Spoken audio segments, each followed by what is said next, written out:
kejahatan atau kejelekan atau keburukan itu selalu dihiasi dengan yang namanya kenikmatan. Dan itu cocok dengan nafsu kita.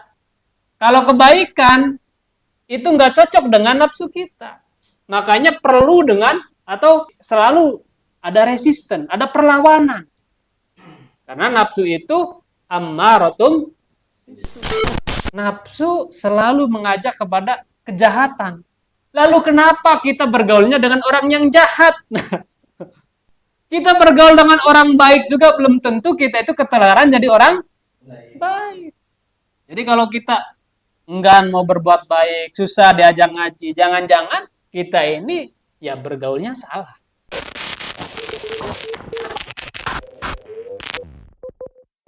Qala Syekh Abdul Hasan Asyadzili radhiyallahu anhu, Syekh Abdul Hasan Asyadzili berkata, adabul fakir al-mutajarrid arba'atun. Nih, sopan santun seorang fakir yang tajrid itu ada 4. Al-hurmatu lil akabir. Yang pertama, hormat kepada orang yang lebih tua. Warahmatu lil asoghir. Kemudian sayang kepada orang yang lebih kecil. Ini artinya orang yang lebih tua atau orang yang lebih besar masuk sama orang yang lebih kecil atau orang yang lebih rendah kedudukannya, orang yang lebih di bawah kita baik secara umur ataupun secara kedudukan itu sama.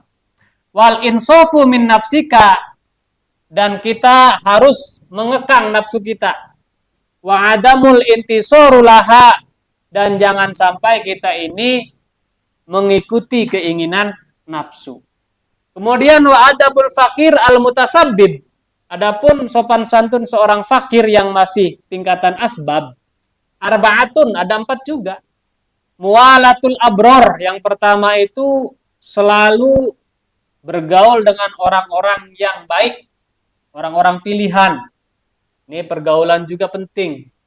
Dengan siapa kita bergaul, maka disitulah cermin perilaku kita. Gaulnya sama perampok, bisa jadi kita ini jadi perampok. Kita bergaul sama pencuri, bisa jadi kita juga pencuri.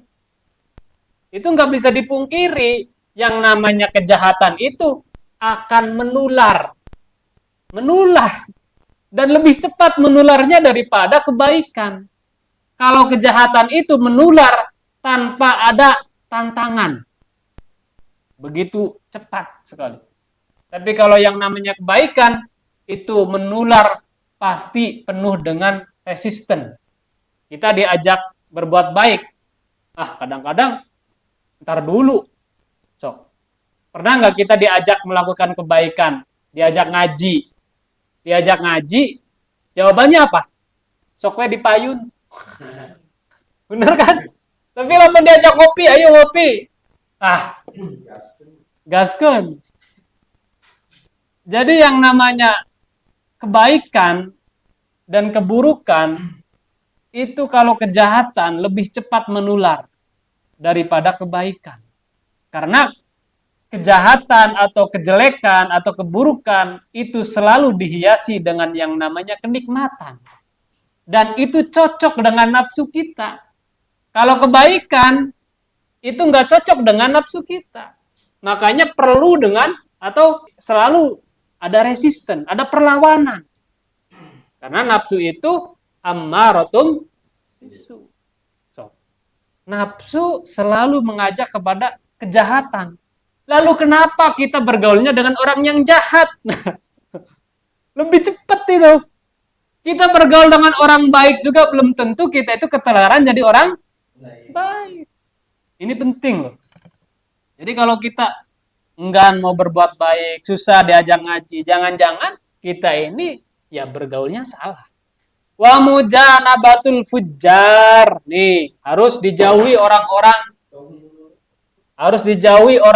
yang jelek. Harus dijauhi orang-orang yang punya perilaku enggak baik. Wa iqa'us sholatu fil jamaah.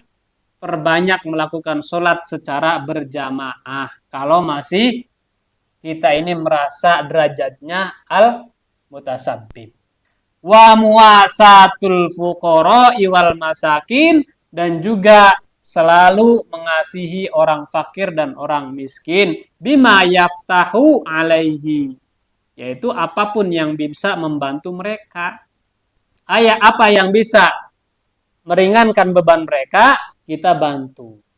Itu dengan cara seperti itu, mudah-mudahan hati kita menjadi luruh, hati kita menjadi lembut, hati kita mudah menerima kebenaran.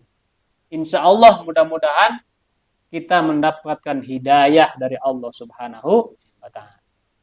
Wa yanbaghi lahu aidan ayyata'addaba bi adabil mutajarridina idh huwa kamalun fi haqqihi. Begitupun sama, orang yang ahli tajrid harus punya sopan santun. Jadi nggak bisa kalau kita nih misalkan sudah ahli tajrid, seenaknya sendiri, nggak bisa. Ada sopan santunnya tadi.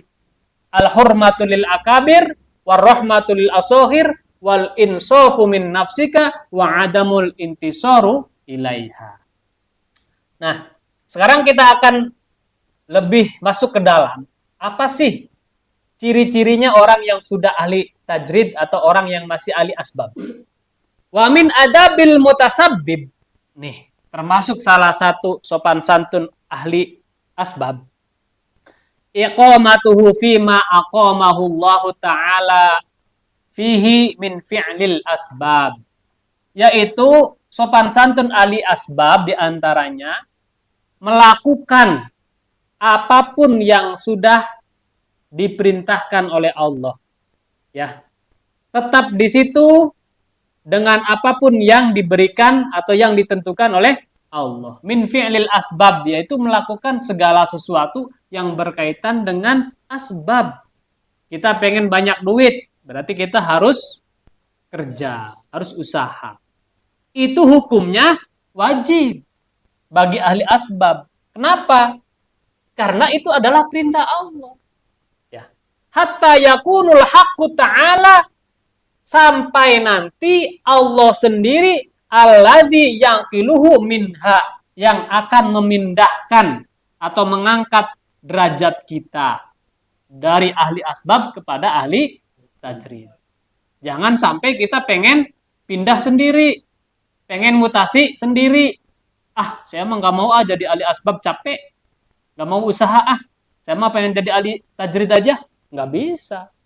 Ada cara-caranya, ada syarat-syaratnya. Apa contoh di antara orang yang diangkat oleh Allah dari ahli asbab kepada ahli tajrid? Ala lisani syaikhihi, yaitu melalui lisan gurunya, petunjuk gurunya. Ingkana, kalau dia ini berguru pada seorang guru. Kalau punya guru, minta petunjuk sama guru. Tapi di sini harus benar-benar diseleksi ya, jangan guru yang abal-abal. Tentunya kalau belajar tentang batin ini, kita nggak bisa nyari guru sembarangan. Jangan sampai guru yang kita ikuti malah menjerumuskan kita. Bukannya menata kebenaran, menata hati, malah menunjukkan kita kepada hal-hal yang duniawi. Ini banyak loh. Ujung-ujungnya harta karun. Yuk, pikiran di sana. Yuk ngaji di sana. Wah, pokoknya mah waliullah. Ujung-ujungnya dari harta.